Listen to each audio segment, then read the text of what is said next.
Salam jumpa saudara-saudariku terkasih dimanapun berada. Semoga kita semua dalam keadaan baik dan sehat. Dan semoga Tuhan yang maha baik selalu dan senantiasa menyertai kita. Saudara-saudari, jumpa lagi dengan saya di channel ini. Dan semoga atau besar harapan saudara-saudari tidak bosan-bosan mendengar suara saya.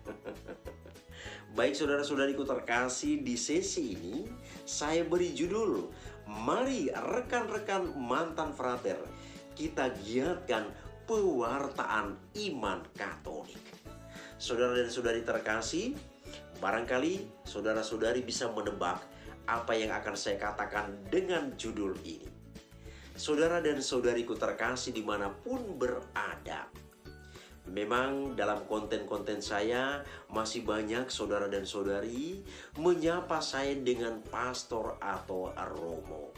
Maka saya perlu katakan bahwa saya bukan pastor atau romo, tetapi saya seorang awam yang peduli dengan ajaran iman gereja Katolik. Memang saat ini saya harus buka kartu. Tetapi tidak apa-apa saudara-saudari, buka kartu untuk hal yang baik. Saya, saudara-saudari, memang dulu pernah hidup di Biara sebagai seorang frater calon imam dalam sebuah ordo di Keuskupan Agung Medan. Dan kami belajar sebagai calon imam di Sekolah Tinggi Filsafat dan Teologi Santo Yohanes Pematang Siantar. Tetapi itu dulu ya, sekarang saya sebagai seorang awam. Artinya saya sudah berhenti dari pendidikan calon imam dan saya sebagai seorang awam pada saat ini. Nah, kita ingat dalam kitab suci sendiri pun mengatakan dalam Injil Matius bab 22 ayat 14 dikatakan, banyak orang yang dipanggil tetapi sedikit yang dipilih. Nah, ini bukan pembelaan saudara-saudari, tetapi realitas membuktikan bahwa dalam perjalanan panggilan ini bukan sebuah ambisi dari diri kita, tetapi itu adalah panggilan dari Tuhan untuk pelayanan di dalam gereja. Jadi ketika kita tidak dipilih dalam pelayanan itu, ya kita terima apa adanya dan kita hidup sebagai seorang awam dalam gereja Katolik. Saudara dan saudariku terkasih, saat ini saya berdomisili di Medan dan saya aktif terlibat dalam kehidupan menggereja. Saya pernah aktif terlibat dalam seksi katekese, ikut memberikan pembekalan kepada umat beriman kita yang mau menerima sakramen dalam gereja kita. Dan pada saat ini saya bergabung dalam Dewan Pastoral Paroki di Paroki Santa Maria Ratu Rosari Tanjung Selamat Medan untuk bidang liturgia. Nah, dalam bidang liturgia ini berarti arahnya tentang liturgi dalam gereja Katolik. Maka saya selalu belajar tentang liturgi dalam gereja Katolik untuk selalu dan senantiasa membagikan pengetahuan itu kepada umat beriman di paroki kami, sehingga umat beriman itu semakin memahami dan mencintai liturgi dalam gereja Katolik. Jadi saya aktif dalam hal ini saudara-saudari, mempersiapkan materi-materi untuk menyampaikan kepada umat sehingga setiap umat beriman Katolik yang ada di paroki kami teristimewa semakin hari atau ke depannya bisa semakin memahami liturgi dalam gereja Katolik atau liturgi yang sesungguhnya yang diharapkan di dalam gereja Katolik. Maka pada sesi ini saudara-saudari, kenapa saya katakan tentang apa atau bagaimana keterlibatan saya di paroki? Karena saya ingin mengajak saudara-saudara saya para mantan frater dimanapun berada, supaya kita semua bergandengan tangan untuk ikut aktif terlibat dalam karya pewartaan atau pelayanan dalam gereja kita. Kita ketahui saudara dan saudariku terkasih bahwa pendidikan para calon imam itu bukan main-main. Maka kita lihat dalam konten sebelumnya saya pernah katakan bahwa seorang calon imam atau ketika menempuh pendidikan untuk menjadi imam, berbagai disiplin ilmu itu dipelajari.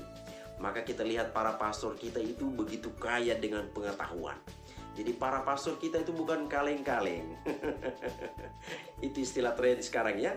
Tetapi para pastor kita itu kaya dengan pengetahuan.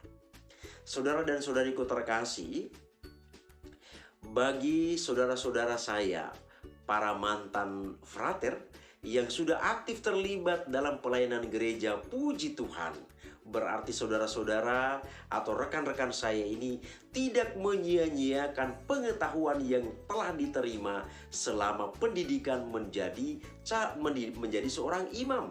Dalam hal ini para calon imam. Jadi walaupun kita tidak di dalam lagi, tetapi kita aktif membangun iman kita dan iman umat yang ada di tempat kita dengan pemahaman atau pengetahuan yang pernah kita terima. Jadi mereka-mereka atau saudara-saudara saya yang sudah aktif terlibat, puji Tuhan, mari kita semakin giatkan lagi karya pelayanan kita di dalam gereja Katolik. Dan bagi saudara dan para saudara saya yang belum aktif terlibat, yang masih agak di luar atau belum mau memberi diri ke dalam gereja Katolik, mari kita rapatkan diri kita ke gereja untuk ikut dalam karya pelayanan kita di gereja. Dan ini pesan saya bagi saudara dan saudari saya yang ada dimanapun atau berada dimanapun itu. Kalau di tempat kita tinggal teristimewa, ada di sana mantan-mantan frater yang belum mau bergabung, ikut terlibat aktif dalam karya pelayanan gereja, mari kita ajak mereka untuk bersama-sama dengan kita terlibat dalam karya pelayanan gereja kita.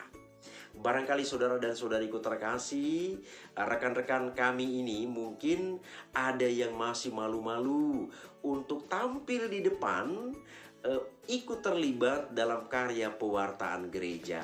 Mungkin ada yang masih malu-malu, tetapi mungkin juga ada yang pernah punya pengalaman pribadi yang kurang mengenakan pada saat berada di bangku pendidikan menjadi seorang calon imam. Ini yang membuat mereka masih enggan untuk mau memberi diri dalam pelayanan di gereja kita.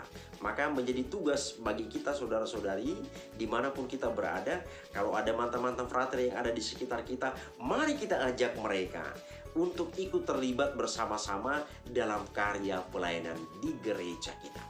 Saudara dan saudariku terkasih dimanapun berada, ini hal yang sangat baik yang memang harus kita bawa dalam kehidupan kita sehari-hari. Karena rekan-rekan para mantan frater ini sudah dibekali dengan berbagai macam pengetahuan. Dan ini jangan kita sia-siakan. Jadi Santo Fransiskus juga pernah mengatakan bahwa saudara-saudara, mari kita mulai lagi karena kita belum berbuat apa-apa. Jadi bagi rekan-rekan saya yang belum terlibat untuk karya pelayanan di gereja, belum terlambat. Mari kita memberikan diri kita untuk karya pelayanan di gereja kita. Karena apa yang telah kita terima di bangku pendidikan itu perlu kita bagikan dalam kehidupan sehari-hari, teristimewa dengan umat beriman Katolik dimanapun kita berada. Demikianlah saudara-saudari sedikit sharing untuk kita. Semoga ini bermanfaat bagi kita. Terima kasih, Tuhan memberkati.